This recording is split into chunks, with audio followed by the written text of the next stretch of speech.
Scammers often target the elderly because they tend to have money and could sometimes be too trusting. Crooks who prey on this population often use the telephone or internet to trick their victims with promises of prize money, threats designed to scare them into sending money, or companionship. Here are some of the most common scams to trick senior citizens out of their precious savings.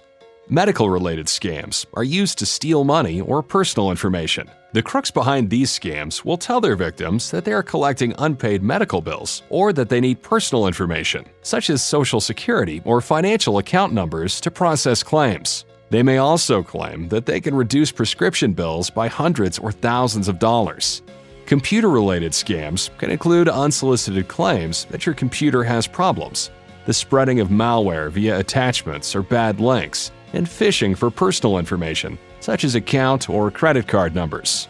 Prize or charity scams try to trick you out of money by telling you that you need to send money to claim a prize, or crooks pretend to represent charities that might be related to disasters in the news. Repair scammers will either charge too much for their services, or they might start a job, require payment, then leave without finishing.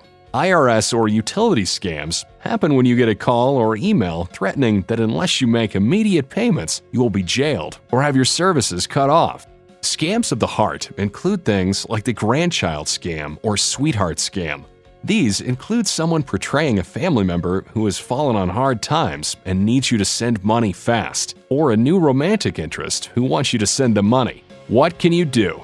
Experts say it's always best to be cautious when it comes to your money and who you can trust. Here are a few tips to help protect yourself or someone you know. If someone threatens you or demands that you wire money or pay via a prepaid card, hang up or close the email. Most legitimate businesses or agencies will not do this. Never download attachments or click on links from unsolicited email unless you're sure of the source. Don't make rash decisions. Ask a trusted family member or friend for advice if you are uncertain about something. If you are suspicious of a call or claim, hang up and call the business or agency's official phone number and let them know why you're calling. If you feel you've been the victim of a scam, call local law enforcement or your local adult services agency and explain what happened. And call your financial institution if you're concerned about the safety of your accounts. It's always best to be cautious to avoid becoming a scam victim.